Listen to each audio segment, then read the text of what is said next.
gente, é com muita alegria que eu recebo aqui no podcast Gestão Municipal Inteligente o meu amigo Coronel Vinícius, esse homem que tem uma história muito grande aí, tem um vasto currículo, né?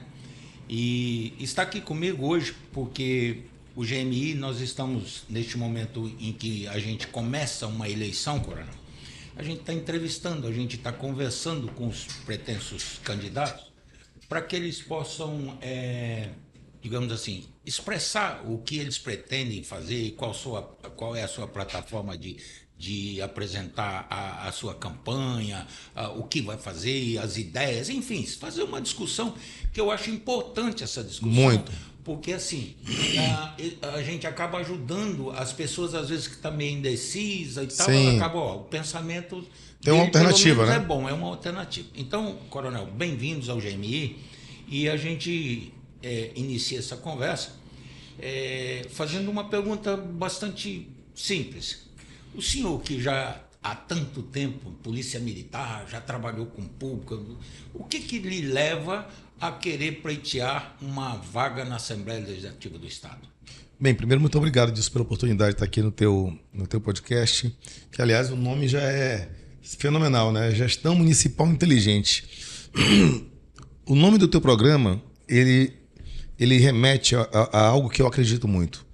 A gestão pública, ela tem que ser conduzida e gerida por quem minimamente conheça de gestão.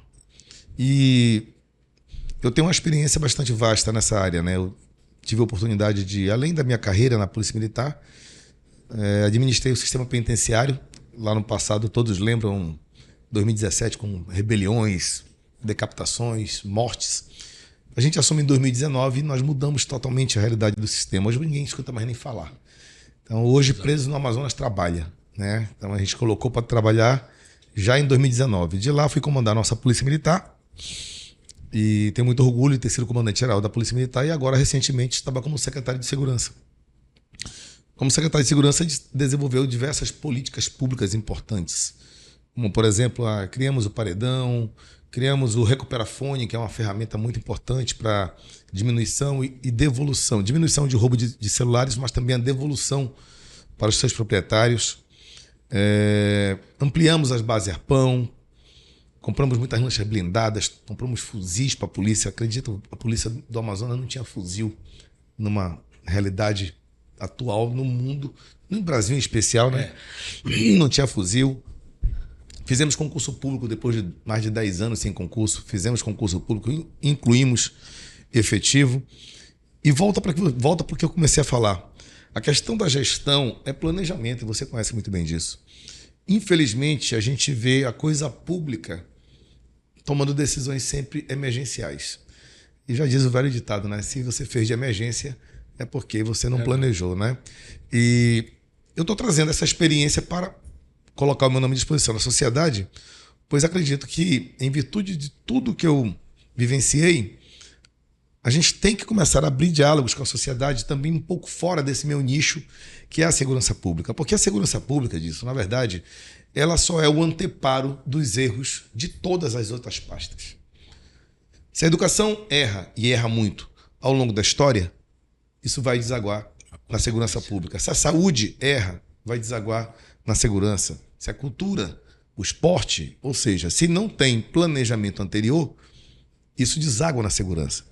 E muitas das vezes as pessoas perguntam e falam, né, sobre a questão da sensação de segurança, que é um fenômeno, né, psicológico. Porque quando você pega, por exemplo, os números aqui do Amazonas, a gente conseguiu reduzir tudo muito drasticamente. Entretanto, nós não temos sensação de segurança. E aí você se questiona, mas por que não temos sensação de segurança? Eu sempre dou um exemplo de Brasília. Quem conhece Brasília, ou veja os vídeos, né? Hoje tem YouTube para ver tudo.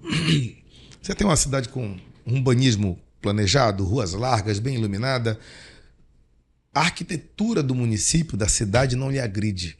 O Amazonas, a arquitetura nos agride, em qualquer município. Nós não temos planejamento básico de arquitetura. Cada um constrói do jeito que quer.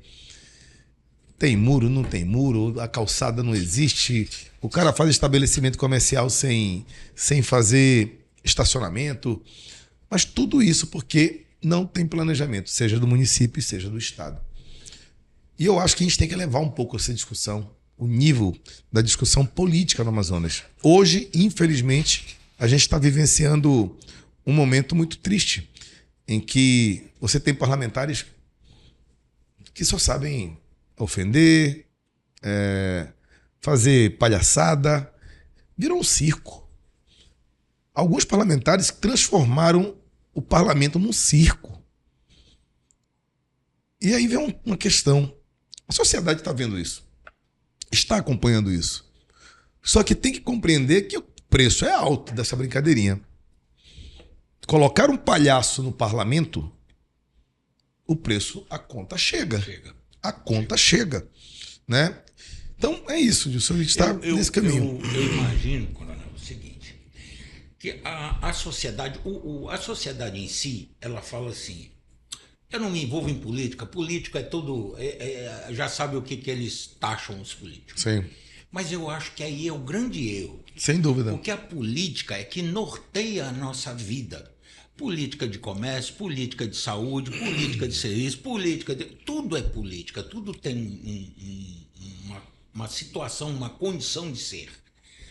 Agora me diz uma coisa, o senhor, como o senhor falou, tudo isso que foi feito, o senhor fazia parte do executivo. Sim, do executivo. Hoje, o senhor está pleiteando no legislativo. Perfeito. Eu conheço os dois lados. Uhum.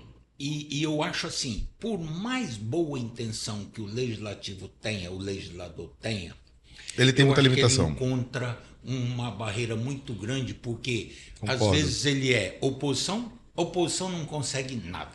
Perfeito. Tudo que ele quer é não. Perfeito. Se ele é situação, às vezes ele também é obrigado, às vezes, a fazer alguma coisa que ele em si não concorda, mas talvez porque ele precisa prover alguma coisa para o reduto, para a sociedade, enfim, ele acaba cedendo. Como é que isso pode ser revertido para que não haja essa barganha de eu faço isso, você me dá isso, eu faço aquilo, você me dá aquilo? Porque eu acho que é isso que trava, é isso que não deixa o trem correr no trilho. Você levantou um ponto muito importante. Eu te confesso, Gilson, que a tua pergunta, e você sabe muito bem disso, é muito maior do que a questão do parlamento estadual. Nós temos erros crassos na política brasileira, né? Uma centralização de poder em leis federais que poderiam ser mais voltadas para a municipalidade ou mesmo para os estados. Seja, por exemplo, coisas básicas. A gente não consegue legislar sobre água. Verdade. Isso é uma loucura. Como é que o cara vai querer resolver a questão hídrica do Amazonas em Brasília? É verdade. Não vai conseguir resolver. E a consequência disso é centenas, milhares de comunidades no Amazonas que não têm água potável. E não tem uma política pública desenvolvida para resolver esse assunto. Verdade. Olha, eu recebi uma comunidade ontem para conversar. Acredite, aqui em Manaus. Aqui na Marina do Davi. Não tem água potável na Marina do Davi. Em Manaus. Aqui na Barba da... Na Barba. Olha, aí você tem Marina do Davi. É o único porto turístico do Amazonas. O lixo impera. Verdade.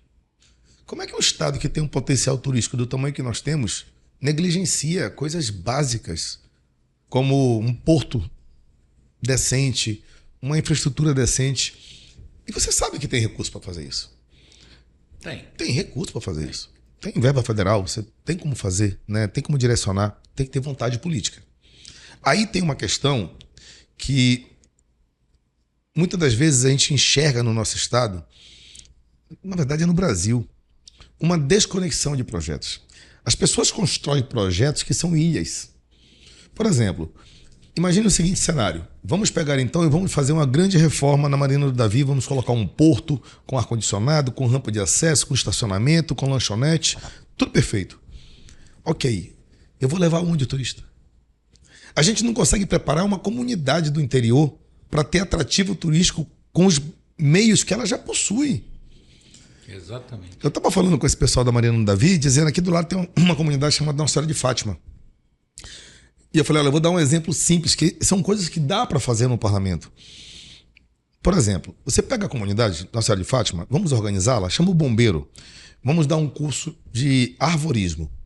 Capacita 10 pessoas, implanta um sistema de arvorismo, tá? Chama outra família, bora fazer uma fazendinha? Coloca galinha, pato, porco, boi, bota um cavalo para as crianças passearem, bota uma canoa para a criança passear, faz um restaurante com café da manhã, faz outro restaurante de peixe, faz outro restaurante de carne. Na realidade, ideia e projeto tem, né? Falta vontade, não é isso? Eu acho que não falta, eu acho que não, na verdade não tem nem a ideia.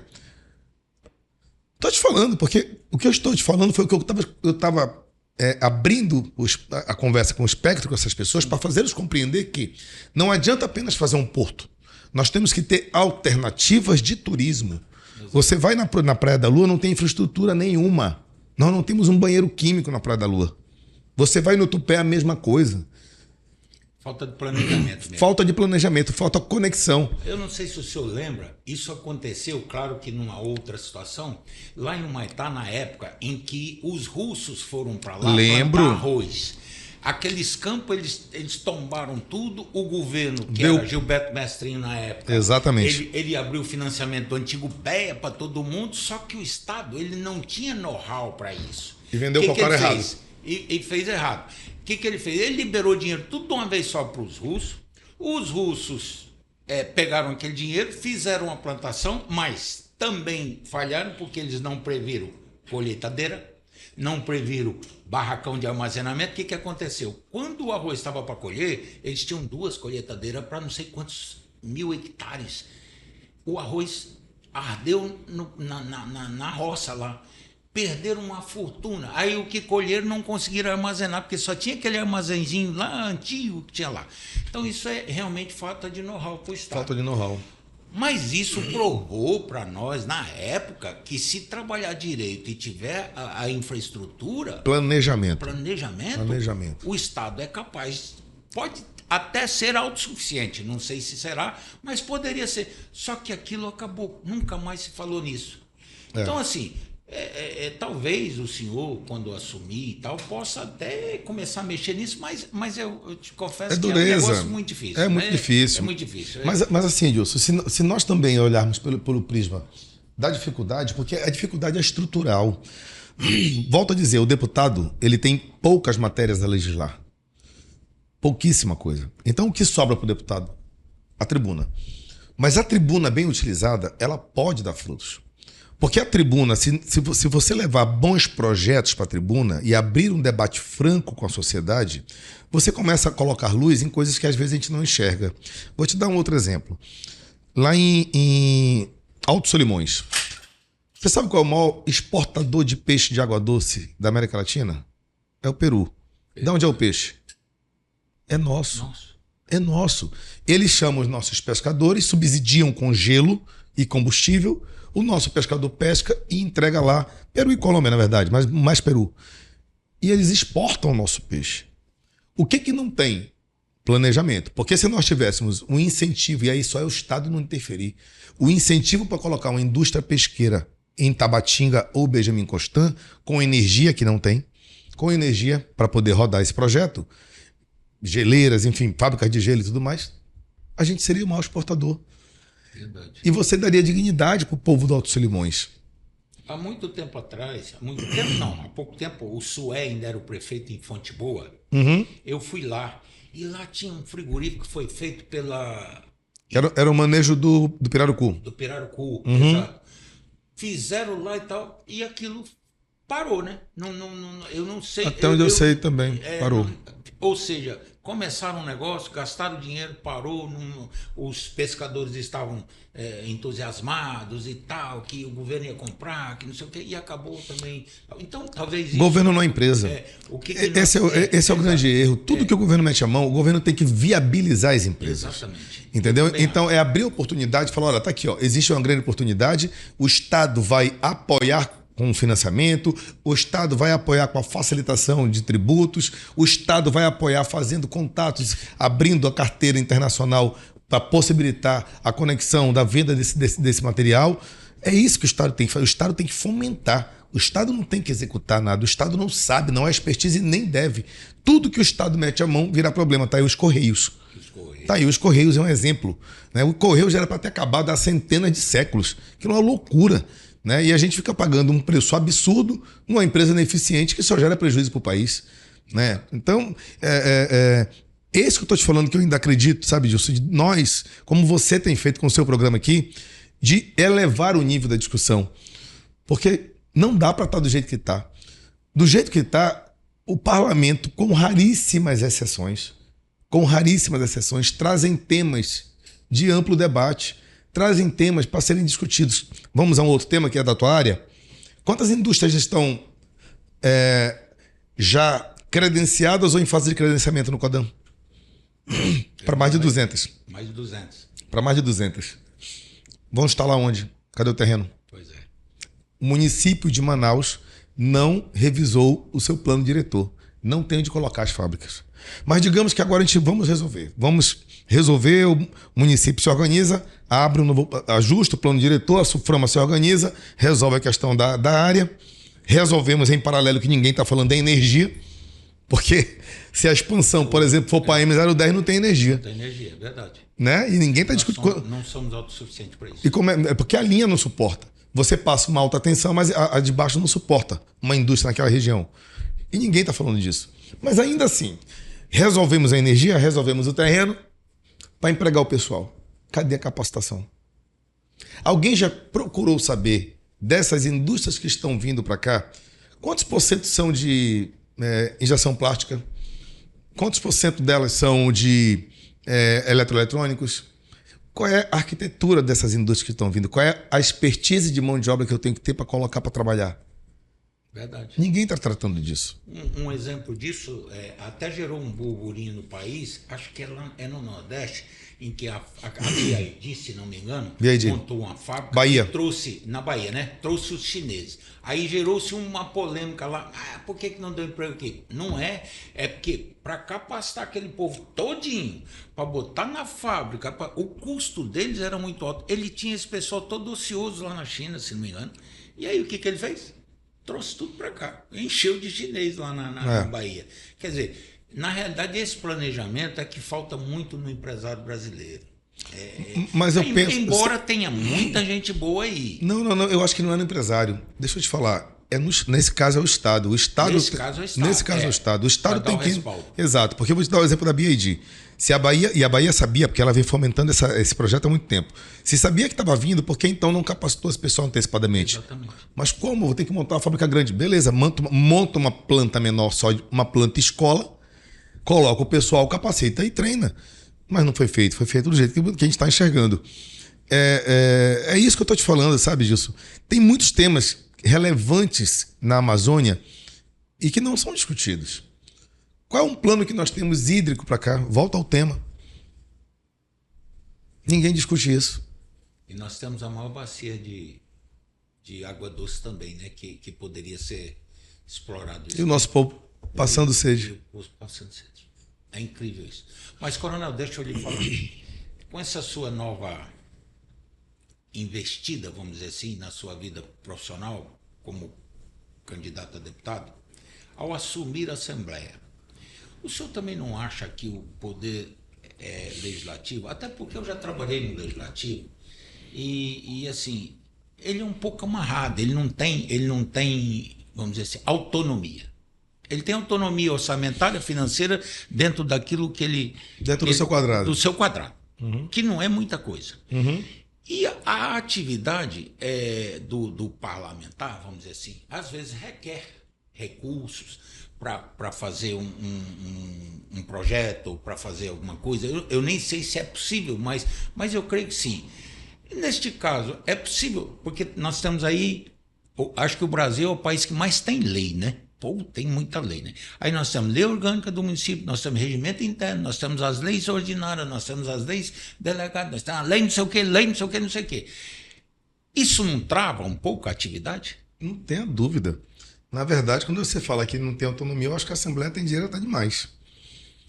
Eu acho que tem direta demais. O que eu acho é que nós temos que equacionar qual é a função da Assembleia. Começa por aí, né? e como ela poderia participar de maneira mais efetiva. O Brasil requer uma mudança política muito maior, Dilson, no meu ponto de vista. Eu vou te dar um exemplo. Eu sou um defensor da eleição de deputado distrital.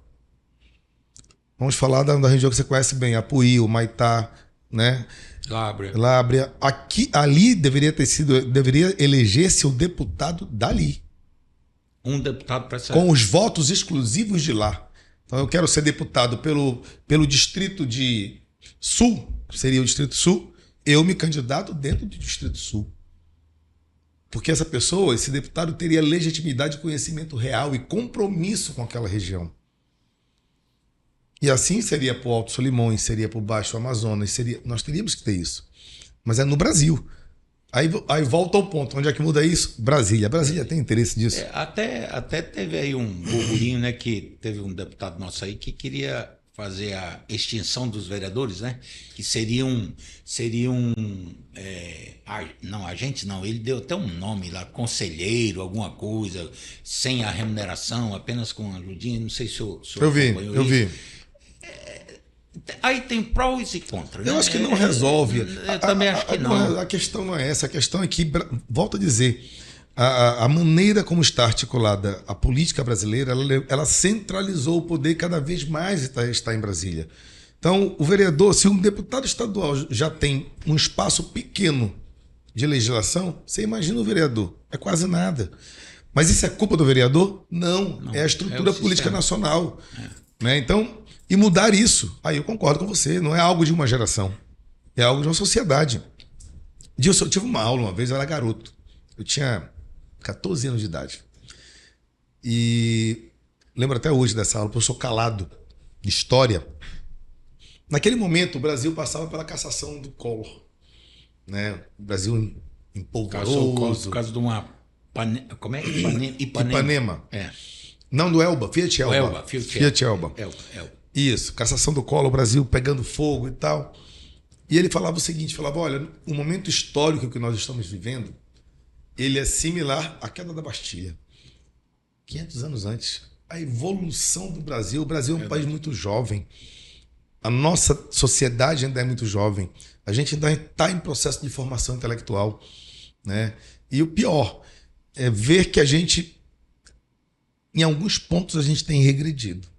Se você pegar o nível da qualidade de ensino da década de 70, 80 até 90 e comparar com o que nós temos hoje, é brutal. O aluno sai hoje da escola sem saber. Tabuada. Verdade. Tabuada. O cidadão não sabe escrever.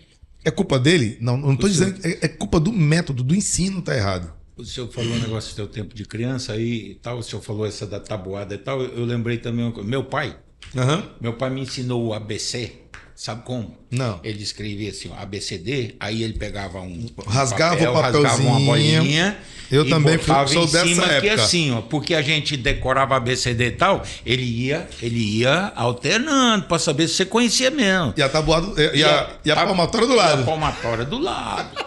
Então, assim, eu me lembro até hoje que ele me deu um tapão na orelha e eu nunca mais esqueci. Ele falou, Dilson, quanto é 7 vezes 8? Eu disse, 15.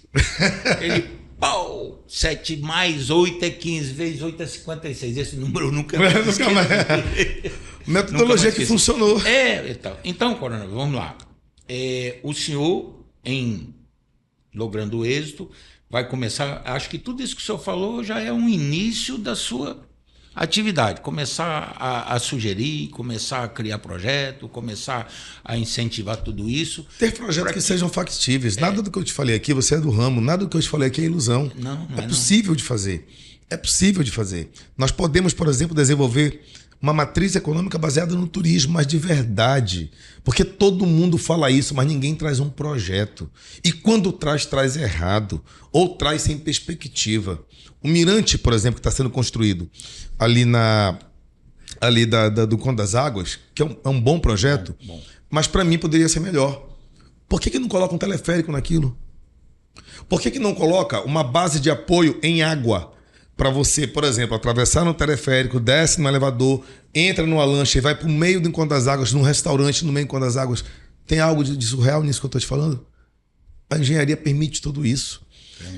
E aí você construindo algo nesse sentido.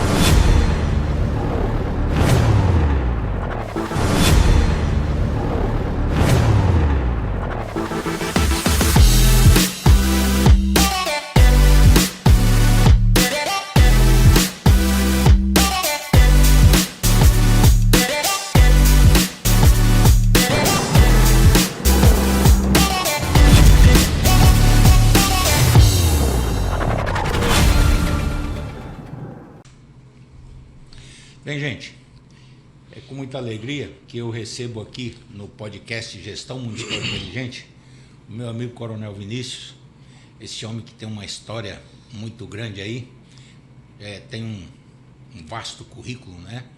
E está aqui comigo hoje porque o GMI, nós estamos neste momento em que a gente começa uma eleição, Coronel. A gente está entrevistando, a gente está conversando com os pretensos candidatos para que eles possam, digamos assim, expressar o que eles pretendem fazer e qual é a sua plataforma de apresentar a sua campanha, o que vai fazer, as ideias, enfim, fazer uma discussão que eu acho importante essa discussão. Muito. Porque assim, a gente acaba ajudando as pessoas, às vezes, que estão meio indecisas e tal, ela acaba, o pensamento tem uma alternativa, né? É bom, é uma alternativa. Então, Coronel, bem-vindos ao GMI e a gente inicia essa conversa fazendo uma pergunta bastante simples. O senhor que já há tanto tempo, polícia militar, já trabalhou com público, o que lhe leva a querer pleitear uma vaga na Assembleia Legislativa do Estado? Bem, primeiro, muito obrigado, Dilson, pela oportunidade de estar aqui no teu podcast, que, aliás, o nome já é fenomenal, né? Gestão Municipal Inteligente. O nome do teu programa, ele remete a algo que eu acredito muito. A gestão pública, ela tem que ser conduzida e gerida por quem minimamente conheça de gestão. E eu tenho uma experiência bastante vasta nessa área, né? Eu tive a oportunidade de, além da minha carreira na Polícia Militar, administrei o sistema penitenciário. Lá no passado, todos lembram, 2017, com rebeliões, decapitações, mortes. A gente assume em 2019 e nós mudamos totalmente a realidade do sistema. Hoje ninguém escuta mais nem falar. Então, hoje, preso no Amazonas trabalha, né? Então, a gente colocou para trabalhar já em 2019. De lá, fui comandar a nossa Polícia Militar e tenho muito orgulho de ter sido comandante-geral da Polícia Militar e agora, recentemente, estava como secretário de Segurança. Como secretário de Segurança, desenvolveu diversas políticas públicas importantes, como, por exemplo, criamos o Paredão, criamos o Recuperafone, que é uma ferramenta muito importante para diminuição e devolução. Diminuição de roubo de celulares, mas também a devolução para os seus proprietários. Ampliamos as bases Arpão, compramos muitas lanchas blindadas, compramos fuzis para a polícia. Acredito, a polícia do Amazonas não tinha fuzil numa realidade atual no mundo, no Brasil em especial, né? Não tinha fuzil. Fizemos concurso público depois de mais de 10 anos sem concurso. Fizemos concurso público, incluímos efetivo. E volta para o que eu comecei a falar. A questão da gestão é planejamento, e você conhece muito bem disso. Infelizmente, a gente vê a coisa pública tomando decisões sempre emergenciais. E já diz o velho ditado, né? Se você fez de emergência, é porque você não planejou, né?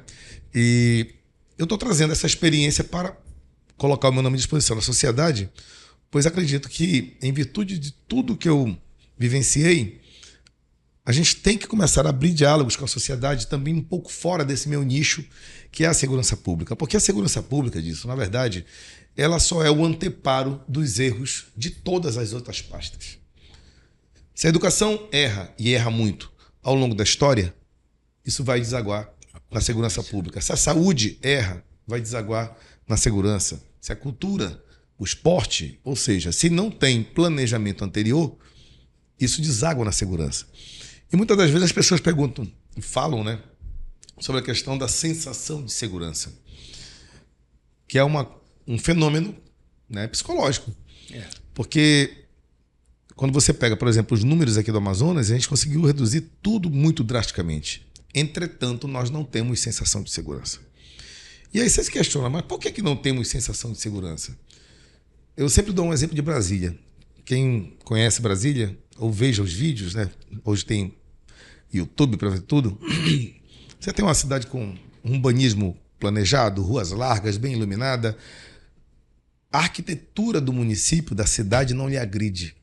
O Amazonas, a arquitetura nos agride, em qualquer município. Nós não temos planejamento básico de arquitetura. Cada um constrói do jeito que quer.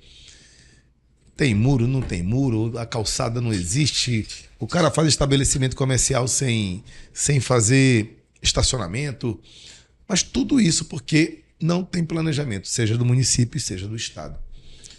E eu acho que a gente tem que elevar um pouco essa discussão, o nível da discussão política no Amazonas. Hoje, infelizmente, a gente está vivenciando um momento muito triste, em que você tem parlamentares que só sabem ofender, fazer palhaçada.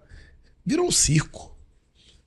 Alguns parlamentares transformaram o parlamento num circo. E aí vem uma questão. A sociedade está vendo isso, está acompanhando isso. Só que tem que compreender que o preço é alto dessa brincadeirinha. Colocar um palhaço no parlamento, o preço, a conta chega. A conta chega. Né? Então é isso, Gilson, a gente está nesse caminho. Eu imagino, coronel, o seguinte, que a sociedade, a sociedade em si, ela fala assim: eu não me envolvo em política, político é tudo, já sabe o que eles taxam os políticos. Sim. Mas eu acho que aí é o grande erro. Sem dúvida. Porque a política é que norteia a nossa vida. Política de comércio, política de saúde, política de serviço, tudo é política, tudo tem uma situação, uma condição de ser. Agora me diz uma coisa, o senhor, como o senhor falou, tudo isso que foi feito, o senhor fazia parte do executivo. Sim, do executivo. Hoje, o senhor está pleiteando no legislativo. Perfeito. Eu conheço os dois lados. Uhum.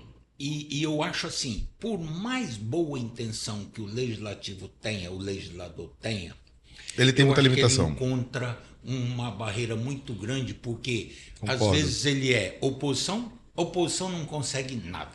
Perfeito. Tudo que ele quer é não. Perfeito. Se ele é situação, às vezes ele também é obrigado, às vezes, a fazer alguma coisa que ele em si não concorda, mas talvez porque ele precisa prover alguma coisa para o reduto, para a sociedade, enfim, ele acaba cedendo. Como é que isso pode ser revertido para que não haja essa barganha de eu faço isso, você me dá isso, eu faço aquilo, você me dá aquilo? Porque eu acho que é isso que trava, é isso que não deixa o trem correr no trilho. Você levantou um ponto muito importante. Eu te confesso, Gilson, que a tua pergunta, e você sabe muito bem disso, é muito maior do que a questão do parlamento estadual. Nós temos erros crassos na política brasileira, né? Uma centralização de poder em leis federais que poderiam ser mais voltadas para a municipalidade ou mesmo para os estados. Seja, por exemplo, coisas básicas. A gente não consegue legislar sobre água. Verdade. Isso é uma loucura. Como é que o cara vai querer resolver a questão hídrica do Amazonas em Brasília? É verdade. Não vai conseguir resolver. E a consequência disso é centenas, milhares de comunidades no Amazonas que não têm água potável. E não tem uma política pública desenvolvida para resolver esse assunto. Verdade. Olha, eu recebi uma comunidade ontem para conversar. Acredite, aqui em Manaus. Aqui na Marina do Davi. Não tem água potável na Marina do Davi. Em Manaus. Aqui na Barba da... Na Barba. Olha, aí você tem Marina do Davi. É o único porto turístico do Amazonas. O lixo impera. Verdade. Como é que um estado que tem um potencial turístico do tamanho que nós temos negligencia coisas básicas, como um porto decente, uma infraestrutura decente? E você sabe que tem recurso para fazer isso. Tem recurso para fazer isso. Tem verba federal, você tem como fazer, né? Tem como direcionar, tem que ter vontade política. Aí tem uma questão que muitas das vezes a gente enxerga no nosso estado, na verdade é no Brasil, uma desconexão de projetos. As pessoas constroem projetos que são ilhas. Por exemplo, Imagine o seguinte cenário. Vamos pegar então e vamos fazer uma grande reforma na Marina do Davi. Vamos colocar um porto com ar-condicionado, com rampa de acesso, com estacionamento, com lanchonete. Tudo perfeito. Ok. Eu vou levar onde o turista? A gente não consegue preparar uma comunidade do interior para ter atrativo turístico com os meios que ela já possui. Exatamente. Eu estava falando com esse pessoal da Marina do Davi, dizendo aqui do lado tem uma comunidade chamada Nossa Senhora de Fátima. E eu falei, olha, eu vou dar um exemplo simples, que são coisas que dá para fazer no parlamento. Por exemplo, você pega a comunidade Nossa Senhora de Fátima, vamos organizá-la, chama o bombeiro, vamos dar um curso de arvorismo, capacita 10 pessoas, implanta um sistema de arvorismo, tá? Chama outra família, bora fazer uma fazendinha, coloca galinha, pato, porco, boi, bota um cavalo para as crianças passearem, bota uma canoa para a criança passear, faz um restaurante com café da manhã, faz outro restaurante de peixe, faz outro restaurante de carne. Na realidade, ideia e projeto tem, né? Falta vontade, não é isso? Eu acho que não falta, eu acho que não, na verdade não tem nem a ideia.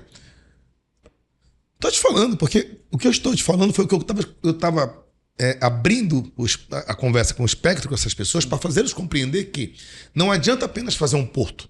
Nós temos que ter alternativas de turismo.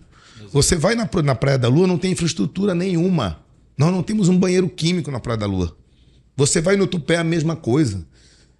Falta de planejamento mesmo. Falta de planejamento, falta conexão. Eu não sei se o senhor lembra, isso aconteceu, claro que numa outra situação, lá em Humaitá, na época em que os russos foram para lá plantar arroz. Aqueles campos, eles tombaram tudo, o governo, que era Gilberto Mestrinho na época, exatamente, ele abriu o financiamento do antigo PEA para todo mundo, só que o Estado ele não tinha know-how para isso. E vendeu para o cara errado. E fez errado. O que ele fez? Ele liberou dinheiro tudo de uma vez só para os russos. Os russos pegaram aquele dinheiro, fizeram uma plantação, mas também falharam porque eles não previram colheitadeira, não previram barracão de armazenamento. O que aconteceu? Quando o arroz estava para colher, eles tinham 2 colheitadeiras para não sei quantos 1000 hectares. O arroz ardeu na roça lá. Perderam uma fortuna. Aí o que colheram não conseguiram armazenar, porque só tinha aquele armazenzinho lá antigo que tinha lá. Então isso é realmente falta de know-how para o Estado. Falta de know-how. Mas isso provou para nós, na época, que se trabalhar direito e tiver a infraestrutura... Planejamento. O Estado é capaz, pode até ser autossuficiente, não sei se será, mas poderia ser. Só que aquilo acabou, nunca mais se falou nisso. Então, assim...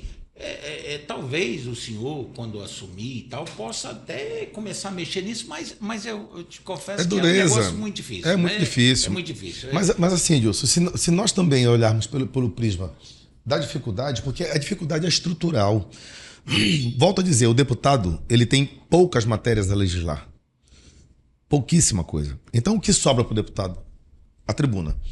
Mas a tribuna bem utilizada, ela pode dar frutos. Porque a tribuna, se você levar bons projetos para a tribuna e abrir um debate franco com a sociedade, você começa a colocar luz em coisas que às vezes a gente não enxerga. Vou te dar um outro exemplo. Lá em Alto Solimões, você sabe qual é o maior exportador de peixe de água doce da América Latina? É o Peru. De onde é o peixe? É nosso. É nosso. Eles chamam os nossos pescadores, subsidiam com gelo e combustível.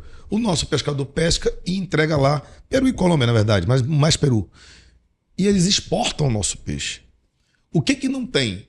Planejamento. Porque se nós tivéssemos um incentivo, e aí só é o Estado não interferir, o incentivo para colocar uma indústria pesqueira em Tabatinga ou Benjamin Constant, com energia que não tem, com energia para poder rodar esse projeto, geleiras, enfim, fábricas de gelo e tudo mais, a gente seria o maior exportador. Verdade. E você daria dignidade para o povo do Alto Solimões. Há muito tempo atrás, há pouco tempo, o Sué ainda era o prefeito em Fonte Boa. Eu fui lá, e lá tinha um frigorífico que foi feito pela... Era o manejo do Pirarucu. Do Pirarucu, exato. Fizeram lá e tal, e aquilo parou, né? Eu não sei. Até onde eu sei também, parou. Ou seja, Começaram um negócio, gastaram dinheiro, parou, os pescadores estavam entusiasmados e tal, que o governo ia comprar, que não sei o quê, e acabou também. Então, talvez isso... Governo não é empresa. Esse é o grande erro. Tudo que o governo mete a mão, o governo tem que viabilizar as empresas. Exatamente. Entendeu? Então, é abrir oportunidade e falar, olha, tá aqui, ó, existe uma grande oportunidade, o Estado vai apoiar com financiamento, o Estado vai apoiar com a facilitação de tributos, o Estado vai apoiar fazendo contatos, abrindo a carteira internacional para possibilitar a conexão da venda desse material. É isso que o Estado tem que fazer. O Estado tem que fomentar. O Estado não tem que executar nada. O Estado não sabe, não é expertise e nem deve. Tudo que o Estado mete a mão vira problema. Tá aí os Correios. Tá aí, os Correios é um exemplo. Né? O Correio já era para ter acabado há centenas de séculos, que é uma loucura.